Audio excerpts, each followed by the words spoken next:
Bienvenidos a Cuerdas de Amor. Hola, Dios los bendiga.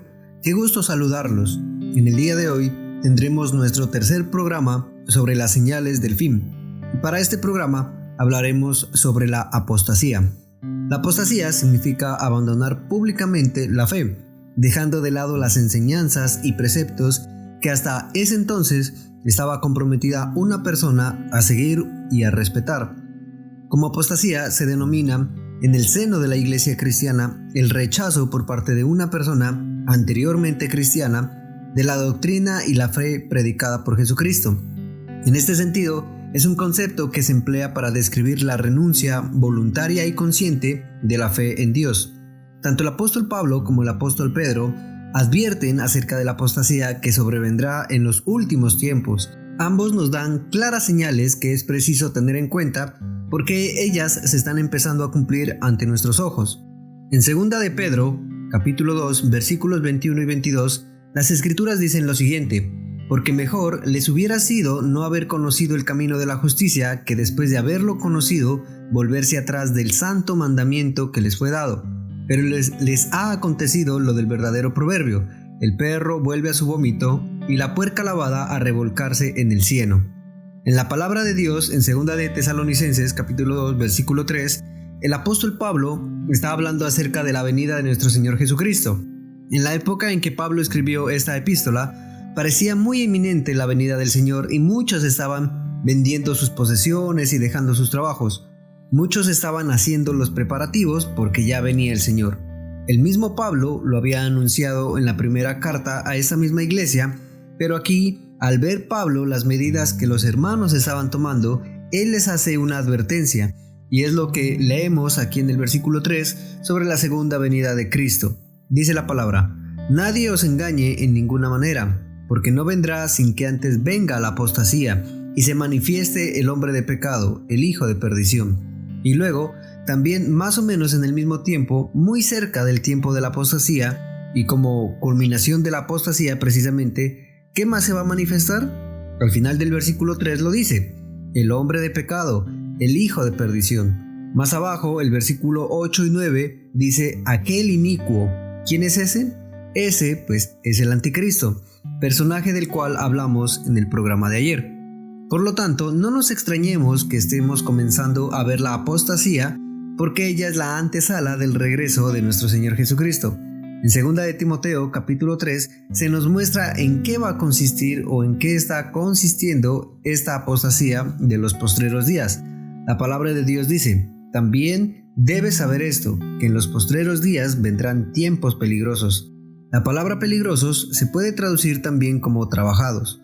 Tiempos trabajados donde hay que esforzarse, tiempos cansadores.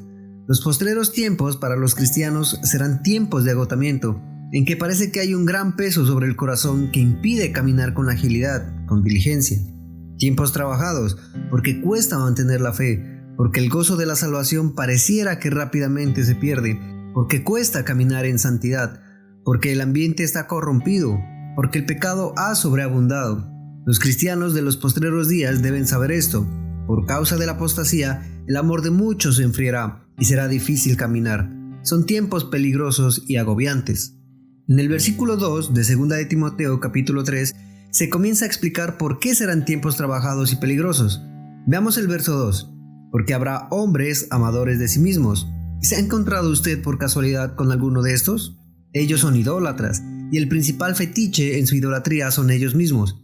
Ellos tienen un altar en su corazón donde se inclinan ante su propia figura. Luego dice ávaros. En otra versión dice amadores de sí mismos y del dinero. En vez de ávaros dice y del dinero. ¿Conoce a alguno de ellos usted? Hombres amadores del dinero. Puede que tengan mucho dinero, pero no se conforman con lo que tienen. Ellos nunca se conforman con lo que tienen, y lo que tienen lo guardan bajo 7 llaves para que no se los toquen. Ellos no tienen paz, no hallan descanso. En cada persona que se topan por la calle, ellos ven a un posible ladrón.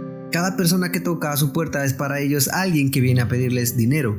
Ellos buscan en los bancos cuál está dando más intereses, cómo amasar una nueva fortuna y cómo hacer nuevos negocios. Amadores de sí mismos y del dinero. El dinero como un ídolo. También dice que son vanagloriosos, que buscan el aplauso, que buscan aparentar ante los demás. Ellos no aceptan sufrir, les gusta el placer, aman gozar de los deleites del pecado. Hombres soberbios, dice luego, estos no se inclinan ante nadie. Los soberbios son altivos, orgullosos, son duros. Su corazón es más duro que la piedra, es como el pedernal, como el diamante. Tocarlos a ellos es como rasguñar un vidrio. Se mantienen siempre muy erguidos aunque la vida los golpee. Pueden estar derrotados, pero siguen siendo soberbios. Pueden estar al borde de la muerte, pero siguen en su soberbia. Esos son los hombres de los postreros días, tanto los vanagloriosos como los soberbios. Luego dice más abajo, implacables, crueles, aborrecedores de lo bueno. Si nosotros tuviéramos que hacer un resumen en qué se parecen todos estos hombres que se describen aquí, podríamos decir que son personas intelectualmente desarrolladas, autosuficientes, personas exitosas, personas que tienen una mente muy fuerte, muy hábil. Ellos pueden ser intelectuales, ellos conocen las ciencias, ellos se han levantado a sí mismos, han alzado altas etapas en los estudios. Son hombres fuertes intelectualmente. Ellos consideran que la fe es vana, ellos creen que un hombre se basta a sí mismo, no necesitan a Dios, si es que Dios existiera. Y como algunos dicen, como no existe, ¿de qué nos preocupamos? Y ellos han llenado, lastimosamente, los colegios y las universidades. Los jóvenes están siendo víctimas de su incredulidad, de su altivez, de su soberbia, de su vanagloria, de su ateísmo y de su humanismo. Nuestros jóvenes y niños están recibiendo la semilla de muerte en sus mentes. Están siendo conducidos por filosofías extrañas, huecas sutilezas, como dice la palabra, como por ejemplo la nueva era, el humanismo, las filosofías orientales, tantas extrañas y huecas sutilezas que se han levantado en estos últimos tiempos. Hay una palabra en 2 de Timoteo capítulo 2 versículo 8 con la que iremos terminando. La primera frase que aparece en este versículo es acuérdate de Jesucristo. Hermanos, ¿está clara la frase? Acuérdate de Jesucristo. Sigamos leyendo. Del linaje de David, resucitado de los muertos conforme a mi evangelio, en el cual sufro penalidades, hasta prisiones a modo de malhechor, mas la palabra de Dios no está presa. Por tanto, todo lo soporto por amor de los escogidos, para que ellos también obtengan la salvación que es en Cristo Jesús con gloria eterna. 2 de Timoteo, ya sabemos, fue escrita en tiempos de apostasía. Pablo había sido dejado solo, le habían abandonado todos los de Asia y en ese momento de aflicción su corazón estaba afligido. Si hemos leído esta epístola alguna vez con detenimiento podemos percibir que su corazón estaba afligido. Le dice a Timoteo, su hijo amado en la fe, acuérdate de Jesucristo. Cuando todos le olvidan, cuando todos le han vuelto la espalda, cuando la iglesia se ha transformado en una iglesia sin Cristo, sin cruz, cuando surgen los demás que aman al mundo, que aman a este siglo, dice otra traducción, entonces él dice, acuérdate de Jesucristo, resucitado de los muertos conforme a mi evangelio. Hermanos, Cristo está vivo, Cristo ha resucitado, dejemos de ignorarlo, no tengamos solo un eslogan con su nombre, dejemos de leer solo un versículo con su nombre. Él ha resucitado de entre los muertos y Él está aquí. Él debe gobernar la vida de la iglesia. Él debe ser el centro de atracción, el motivo de las reuniones. Cristo y solo Cristo tiene el primer lugar. Él es nuestro primer amor.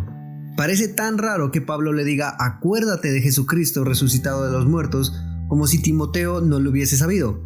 Pero era necesario recordarle, Timoteo, Jesucristo ha resucitado de entre los muertos. No te olvides de eso. Por Él sufro penalidades, hasta prisiones a modo de malhechor. Iglesia, acuérdate de Jesucristo, acuérdate de sus dolores en la cruz, de su sufrimiento en Nazaret, de su humillación, de su rechazamiento. Juan capítulo 15 versículos 18 y 19 dice, si el mundo os aborrece, sabed que a mí me ha aborrecido antes que a vosotros. Si fuereis del mundo, el mundo amaría lo suyo.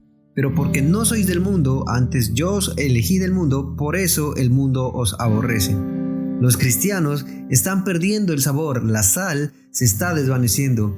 A mí me aborreció el mundo, a vosotros os aborrecerán, dijo el Señor. A mí me han perseguido y a vosotros os perseguirán. Este ha sido el mensaje para el día de hoy. Esperamos que sea de bendición para tu vida. Acompáñanos en el día de mañana en nuestro siguiente programa. Que Dios te bendiga.